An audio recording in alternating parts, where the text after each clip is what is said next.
계시록의 말씀이 되겠습니다. 요한계시록 1장에 있는 말씀인데요.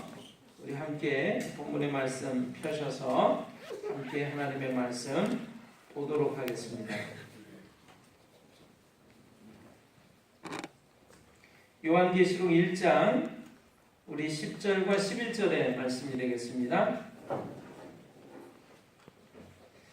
우리 찾으셨으면 한 목소리로 같이 하나님의 말씀 봉독합니다.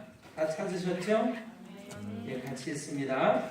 주의 날에 내가 성령에 감동되어 내 뒤에서 나는 나팔 소리 같은 큰 음성을 들으니 이르되 내가 보는 것을 두루마리에 써서 에베소, 서머나, 버가모, 두아디라, 사데, 빌라델비아, 라오디게아 등 7 교회에 보내라 하시기로. 아멘.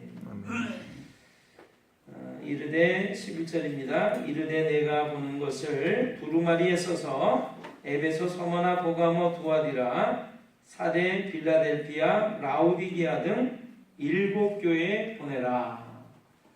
이것이 주님의 분부의 말씀이죠. 그래서 사도 요한을 통해서 이 7 교회에 편지를 써서 보내라 하신 주님의 명령을 쫓아서 이제 편지를 써서 보낸 내용이 바로 이 요한계시록의 1장부터 4장까지의 말씀이 되겠습니다. 그래서 우리가 그 부분을 좀 볼 텐데 2장 1절부터 한번 좀 펴보실까요? 2장 1절로부터 말씀입니다. 에베소 교회 사자에게 편지하라. 오른손에 있는 7뼈를 붙잡고 7 금촛대 사이를 보내시는 이가 이르시되 내가 내 행위와 수고와 내 인내를 알고 또 악한 자들을 용납하지 아니한 것과 자칭 사도라 하되 아닌 자들을 시험하여 그의 거짓된 것을 내가 드러낸 것과 또 내가 참고 내 이름을 위하여 견디고 게으르지 아니한 것을 아노라. 그러나 너를 책망할 것이 있나니 너의 처음 사랑을 버렸느니라. 그러므로 어디서 떨어졌는지를 생각하고 회개하여 처음 행위를 가지라. 만일 그리하지 아니하고 회개하지 아니하면 내가 네게 가서 내 촛대를 그 자리에서 옮기리라. 자, 8절을 보겠습니다. 8절. 우리 8절과 9절의 말씀 10절까지 같이 한번 읽어보겠습니다. 한 목소리로요. 같이 읽습니다. 서머나 교회 사자에게 편지하라. 처음이며 마지막이요 죽었다가 살아나신 이가 이르시되 내가 내 환난과 궁핍을 알거니와 실상은 내가 부요한 자니라. 자칭 유대인이라 하는 자들의 비방도 알거니와 실상은 유대인이 아니요 사탄의 회당이라. 너는 장차 받을 고난을 두려워하지 말라. 아멘. 여기까지만 보겠습니다. 12절 보겠습니다. 12절. 버가모 교회의 사자에게 편지하라. 좌우에 날선검을 가지신 이가 이르시되 내가 어디에 사는지를 내가 아노니 거기는 사단의 권자가 있는데라. 내가 내 이름을 굳게 잡아서 내 충성된 증인 안디바가 너희 가운데 곧 사탄이 사는 곳에서 죽임을 당할 때에도 나를 믿는 믿음을 저버리지 아니하였도다. 그러나 내게 2가지 책망할 것이 있나니 거기 내게 발람의 교훈을 지키는 자들이 있도다. 발람이 발락을 가르쳐 이스라엘 자손 앞에 걸림돌을 놓아 우상의 제물을 먹게 하였고 또 행음하게 하였느니라. 이와 같이 내게도 니골라 당의 교훈을 지키는 자들이 있도다. 그러므로 회개하라. 그리하지 아니하면 내가 내게 속히 가서 내 입의 검으로 그들과 싸우리라. 18절입니다. 두아디라 교회 사자에게 편지하라. 그 눈이 불꽃 같고 그 발이 빛난 주석과 같은 하나님의 아들이 이르시되 내가 내 사업과 사랑과 믿음과 섬김과 인내를 아노니 내 나중 행위가 처음 것보다 많도다. 그러나 내게 책망할 일이 있노라. 자칭 선지자라 하는 여자 이세벨을 내가 용납함이니 그가 내 종들을 가르쳐 깨워 행음하게 하고 우상의 재물을 먹게 하는도다. 말씀 조금 더 보십니다. 우리 29절부터 해서 3장 1절까지 좀 봅니다. 귀 있는 자는 성령이 교회를 이르게 하시는 말씀을 들을지어다. 사대 교회의 사자에게 편지하라. 하나님의 일곱 영과 일곱 뼈를 가지시니가 이르시되 내가 내 행위를 아노니 내가 살았다 하는 이름은 가졌으나 죽은 자로다. 너는 일깨어 그 남은 바 죽게 된 것을 굳건하게 하라.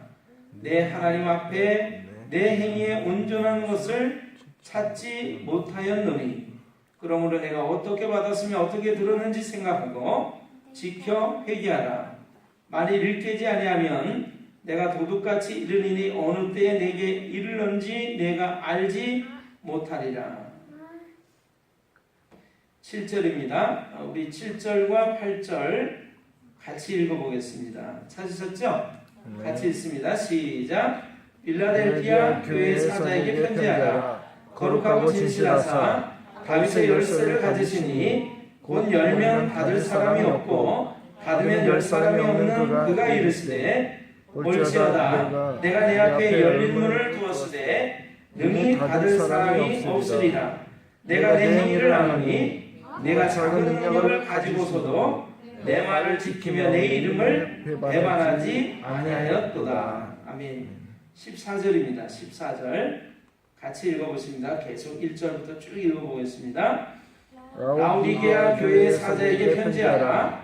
아멘이시요 충성되고 참된 증인이시요 하나님의 창조의 근본이시니가 이르시되 내가 내 행위를 아노니 내가 차지도 아니하고 뜨겁지도 아니하도다.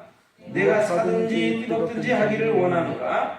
내가 이같이 미지근하여 뜨겁지도 아니하고 차지도 아니하니 내 입에서 너를 토하여 버리리라. 내가 말하기를 나는 부자라 부요하여 부족한 것이 없다 하나 내 곤고한 것과 가련한 것과 가난한 것과 눈먼 것과 벌거벗은 것을 알지 못하는도다. 내가 너를 권하노니 내게서 불로 연단한 금을 사서 부요하게 하고 흰 옷을 사서 입어 벌거벗은 수치를 보이지 않게 하고 안약을 사서 눈에 발라 보게 하라. 물은 내가 사랑하는 자를 책망하여 징계하니 그러므로 내가 열심을 내라. 회개하라. 볼지어다 내가 문 밖에 서서 두드리노니 누구든지 내 음성을 듣고 문을 열면 내가 그에게로 들어가 그와 더불어 먹고 그는 나와 더불어 먹으리라. 이기는 그에게는 내가 내 보좌에 함께 앉게하여 주기를 내가 이기고 아버지 보좌에 함께 앉은 것과 같이 하리라. 귀 있는 자는 성령이 교회들에게 하시는 말씀을 들을지어다. 아멘. 여러분 오늘 나눠드린 인쇄물이 좀 있습니다. 우리 좀 봐주실까요? 오른쪽 밑부분에 페이지가 기록이 되어 있습니다. 한 사람이 하나씩 좀 받으시면 좋겠어요. 안 받으시면 얼른 손을 들어서 표해 주시고 우리 지은 형제가 좀 도와주면 좋겠네요. 자, 1페이지 중간 부분을 보겠습니다. 1페이지 중간 부분에 여러분 요한계시록이 쓰여질 당시라고 되어 있습니다. 찾으셨나요? 네. 이 요한계시록의 성경이 쓰여질 당시에는요, 아시아에 우리가 살고 있는 이 아시아 대륙 있죠? 이 아시아에 7교회가 있었습니다. 지금 예수님께서 사도 요한에게 너 보는 것을 두루마리에 써서 이제 기록을 해가지고 7교회에 보내라 이렇게 말씀하시는데 그 아시아에 7교회가 있었어요. 7교회 우리가 아까 읽으면서 뭐 사대, 빌라델피아, 라오디게아 뭐 여러 교회가 있는 거, 버가모 이런 교회가 있는 거 들으셨습니다. 이 교회 이름은요 그 지역의 이름이에요. 에베소 교회는 에베소 지역에 있는 교회를 얘기합니다. 그래서 에베소 교회는 에베소 지역에 있는 교회인데 각 지역마다 세워진 상징적인 교회들이 되겠습니다. 주님은요, 이 7교회의 그 특징들이 있는데 7교회는 여러 가지 고난과 박해와 어려움 속에서 그 순수하고도 변함없는 사랑과 신앙을 지키고 있는 그런 교회들도 있었고요. 또는 그 가운데서도 거짓된 가르침, 또 이단, 영지주의, 니골라당과 같은 온갖 영적 혼돈주의, 하나님의 말씀 말고도 더 좋은 것들이 이런 거 저런 것이 있는데 우리가 그런 거 다 같이 해야 된다라고 하는 것이 영적인 혼돈주의가 되겠습니다. 그래서 그러한 것들을 가르치는 것이 니골라당이라고 하는 그런 단체가 있고, 또 영지주의라고 하는 가르침이 있었고, 그런 이제 이런 모든 것들을 가르쳐서 우리가 이단이라고 말을 할 수가 있습니다. 잘못된 가르침이라고 할 수 있죠. 자, 그런 것들을 용납하고 있는 교회들도 있었습니다. 그 다음에 무조건 잘 되면 되는 것이지라고 하는 번영주의에 빠져 있는 그런 교회도 있었어요.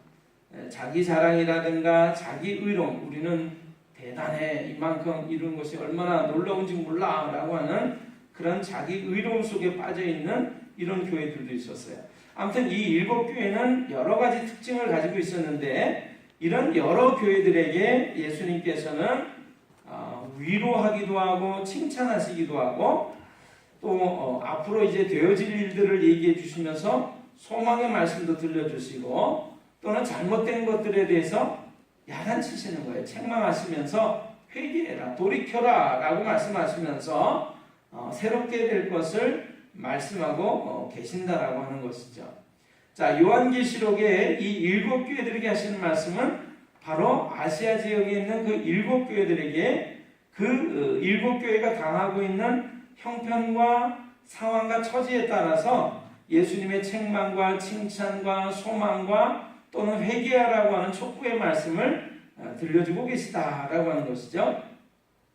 자, 그런데 이 7교회는요, 우리가 이제 처음에 예수님이 우리를 위해서 십자가를 지시고 죽으셨다가 부활하신 이후에 교회가 생겨났습니다. 교회는 우리가 보는 이런 건물을 교회라고 그러지 않고 예수님을 나의 주님으로 고백하는 믿음의 사람들이 모이는 모임을 교회라고 합니다. 또 예수님을 믿는 그 사람을 교회라고 말을 해요. 그래서 여러분, 이 교회는 초대교회로부터 지금 우리가 살고 있는 현대교회에 이르기까지 약 7시기의 교회를 이렇게 상징적으로 보여주고 있는 것이라고 말할 수가 있습니다.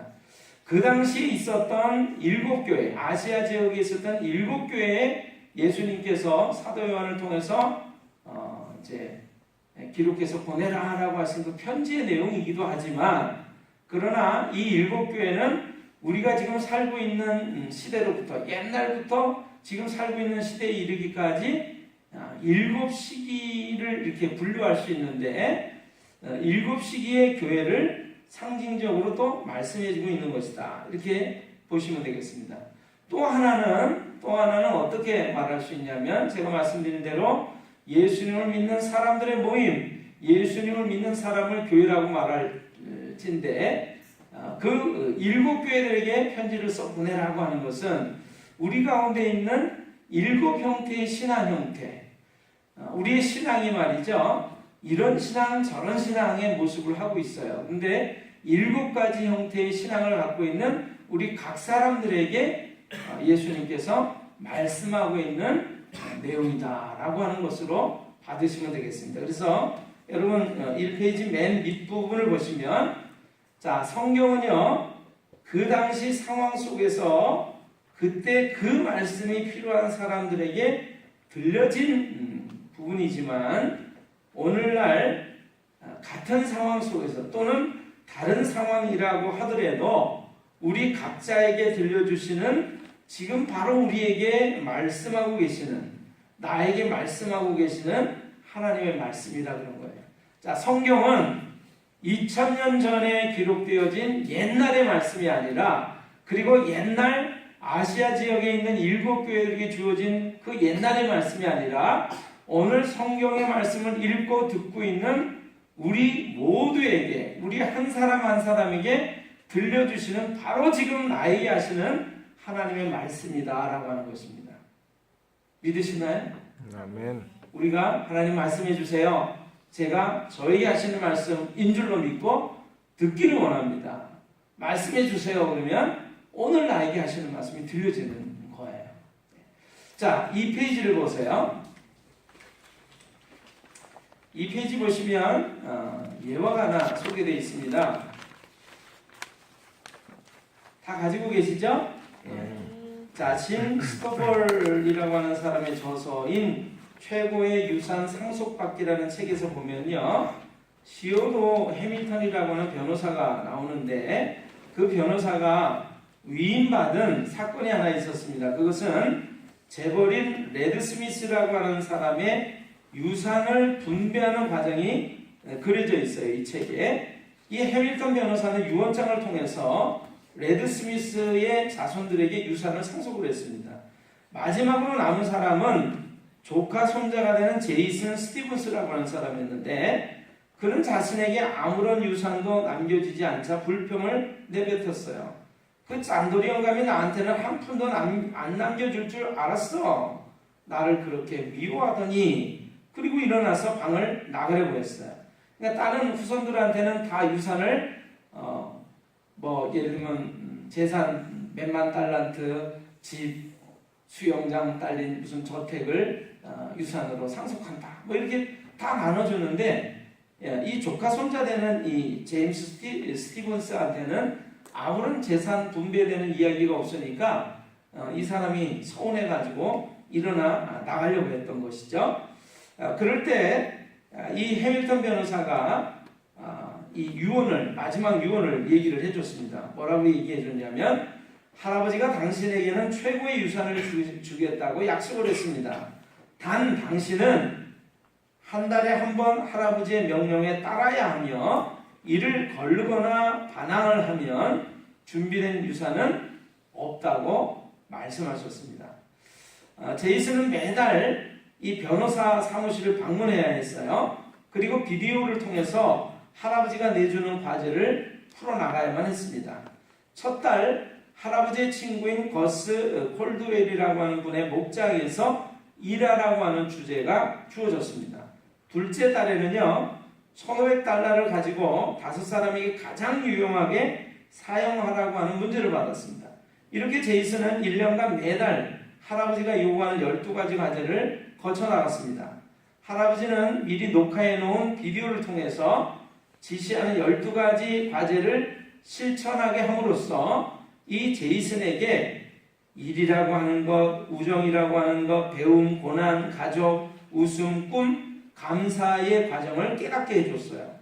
1년 만에 성숙한 사람으로 거듭 태어난 이 제이슨은요, 확신에 찬 음성으로 이렇게 말을 했습니다.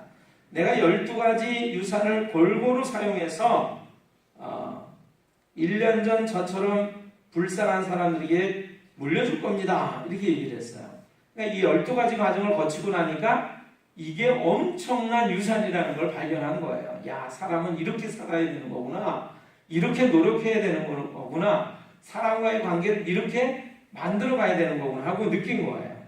자, 그래서 저 같은 사람들에게 이제 저는 나눠주면서 살아가겠습니다. 이렇게 얘기를 했는데, 이제야 하나님이 왜 저를 만드셔서 이 세상에 보내셨는지를 알았습니다. 제 인생의 목표가 무엇인지 알았고, 어떻게 하면 다른 사람들이 자신의 인생 목표를 찾는 것을 도와줄 수 있는지도 알았습니다. 이렇게 얘기했습니다. 자, 그 다음 페이지 보세요. 12가지 과제를 마친 후에 해밀턴 변호사는 제이슨을 불렀는데요. 할아버지의 유언장을 꺼내서 읽어 내려갔습니다. 내 조카 손자가 이미 책임감과 역량 있는 모습을 보여줬기 때문에 레드 스티븐슨 고원, 레드 스티븐슨 도서관 프로그램, 그리고 몇몇 장학재단과 병원 등 기타 기관들의 기금을 관리하는 유일한 책임자로 손색이 없을 것으로 생각한다. 제이슨에게 마지막으로 부탁하고 싶은 것은 현재 자선재단에서 진행 중인 프로젝트들과 계획들과 앞으로 의미 있다고 느끼는 일들을 추진할 때 지난 1년 동안 얻은 경험과 지혜를 사용해 달라는 것이다. 결국에 이 제이슨 스티븐스라고 하는 사람은요, 10억 달러가 넘는 재단을 운영하는 사람이 됐습니다. 엄청난 재산을 관리할 수 있는 그런 사람이 됐다는 것이죠. 자, 그 다음 얘기를 한번 보겠습니다. 자, 고 오카는 목사, 서울의 사랑의 교회라고 하는 큰 교회를 이렇게 담임하셨던 목사님이 오카는 목사님이신데요. 이 오카는 목사님은 그의 저서 평신도를 깨운다라고 하는 책에서 허수, 허세, 허상의 심허 현상을 말하고 있습니다. 세 가지 헛된 모습들이 있는데, 그게 뭐냐면 허수, 처음에는 이제 숫자가 헛된 숫자, 또 위세를 부리는데 그게 허황된 위세, 뭐 이런 것들을 얘기하고 있어요. 허황된 모습, 그런 것입니다. 자, 우리는 언제부터 신자의 수를 늘려 말하지만 조금 더 부끄럽게 여기지 않습니다. 교회가 신자는 많지만 사회에 긍정적인 영향력을 미치지 못하고 있는 허세도 계속되고 있습니다. 신앙과 생활이 따로 노는 허상을 쫓는 신자들이 즐비합니다. 믿는다는 것은 곧 행함이 되는 생활 신앙이 우리의 신앙생활이어야 합니다. 우리가 자녀에게 물려줄 가장 큰 유산은 바른 가치관입니다. 우리 인생에 있어서 가장 값진 것이 무엇인지를 남겨주어야 합니다. 신앙의 본을 보여주어야 합니다. 자, 지금 제가 소개해드린 이 예화를 통해서 이렇게 좀 말씀드릴 수 있습니다. 현대교회는요, 이 세 가지 헛된 것들을 자랑하고 있는데요, 우리 교회가 얼마나 많이 모이는 줄 아십니까? 이렇게 얘기를 해요. 교회들마다 목사님들이 만나면 교인 수가 얼마나 되죠? 그러면은 목사님들이 꼭 얘기를 합니다. 우리 교회 재적 교인 수는 이렇게 얘기합니다. 재적이라고 하는 것은 현재 출석하는 신자들의 숫자를 얘기하는 게 아니라 등록한 사람들의 숫자를 얘기하는 거예요. 그러니까 결국에 참석하지 않고 출석하지 않는 사람, 5년 전, 10년 전에 등록만 했다가 지금은 전혀 나오지 않고 있는 사람까지도 얘기를 하는 거예요. 그건 뭐죠? 우리 교회가 이만큼 많은 사람들이 모인다라고 하는 걸 자랑하는 거예요. 실제적인 숫자는 그거에 엄청나게 못 미칠 정도로 작은 숫자인 교회가 많다라고 하는 것입니다. 그건 뭐예요? 허수를 자랑하고 있다. 자, 여기 말하고 있습니다. 지금 허세. 숫자는 많은데, 신자, 교인 수는 많은데, 실제적으로 사회에 영향력을 미치고 있냐, 그런 힘을 미치고 있느냐라고 할 때, 아무리 숫자가 많아도, 아무런 사회에 영향력을 미치지 못하고 있는 사람들이 많은 그런 교회, 많은 그런 신자, 이런 모습은 정말 기가 막히다고 말할 수 있겠죠. 우리가 세 번째 보면 실제적으로 이제 허상인데요. 겉껍데기만 그럴듯하게 살아갈 뿐이지 실제적으로 속 알맹이는 아무것도 없는 모습으로 살아갈 때가 많다고 그런 것입니다. 여러분, 저는 이 이야기를 통해서 정말 내면의 모습이 실제적인 행동으로 드러나는 그런 알찬 모습의 사람들이 되고 알찬 모습의 교회가 되어야 되겠다라는 생각을 해요. 이 이야기를 왜 말씀을 드리냐면, 자, 보십시오. 계시록에 7교회가 나오는데 이걸 제가 보니까 크게 두 교회로 나눌 수가 있었어요.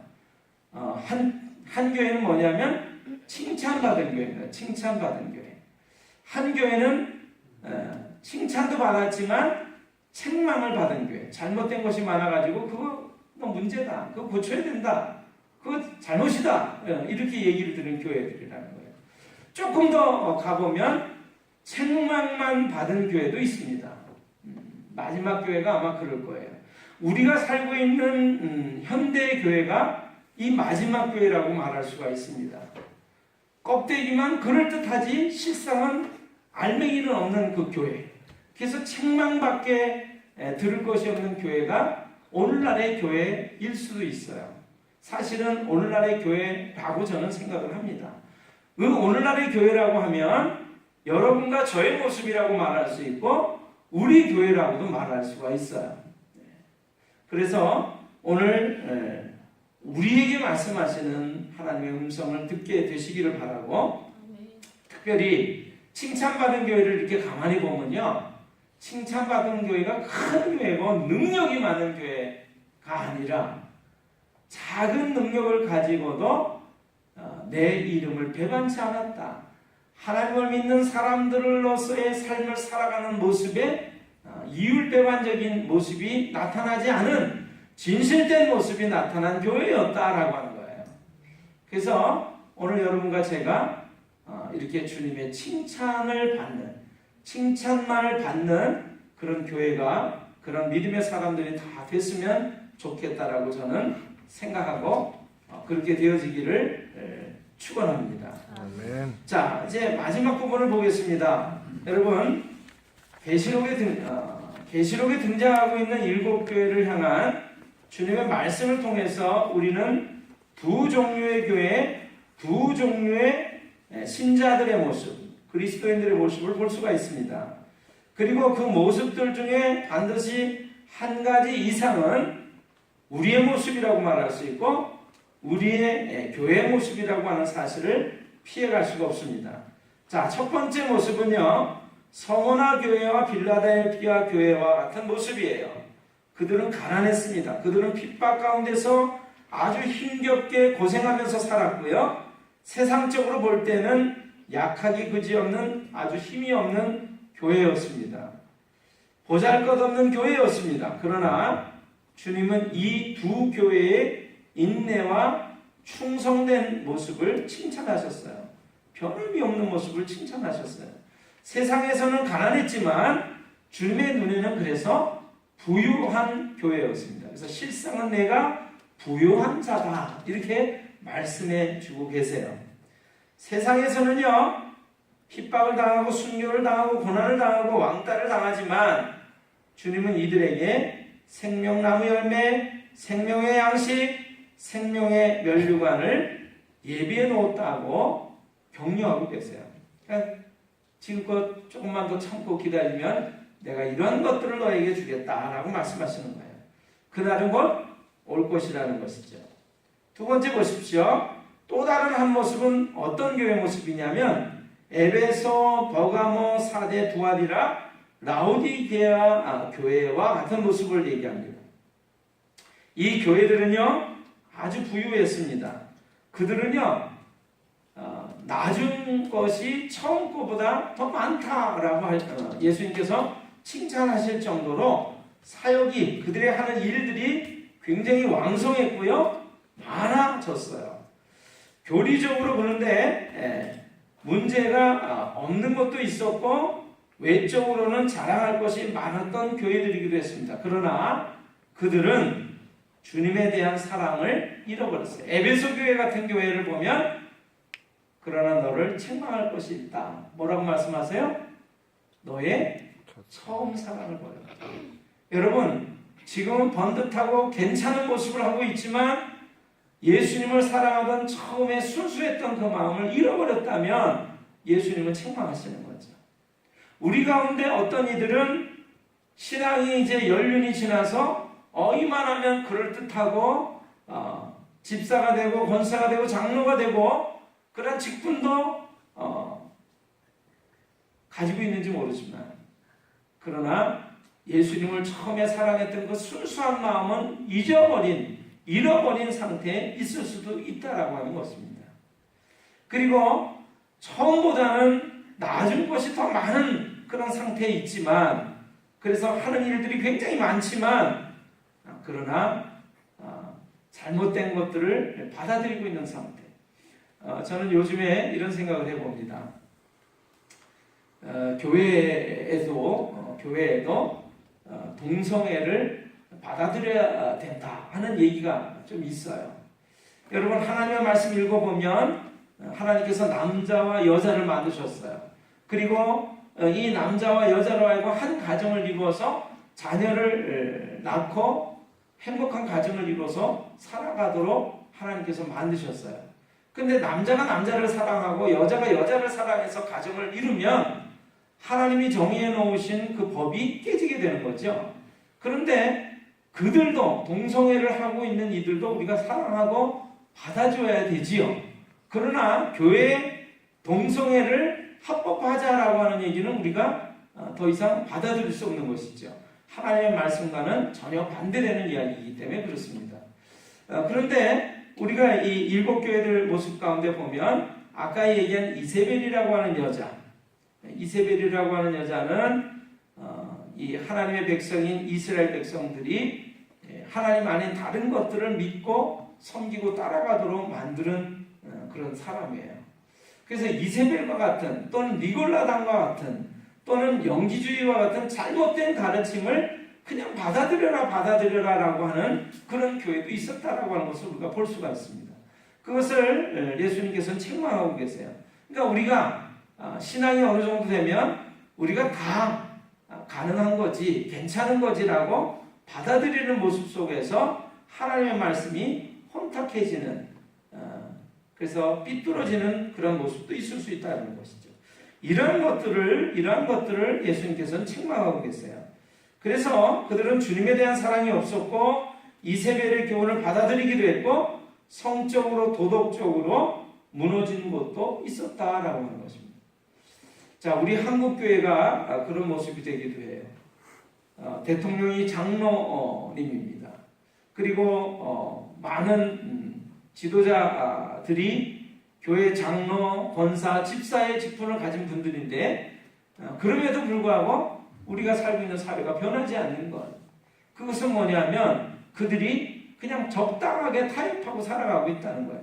하나님의 말씀대로 살아가기보다는 좋은 게 좋은 거지 또 이익이 남는 게 좋은 거지 그러면서 받아들이고 있다라고 하는 것이죠.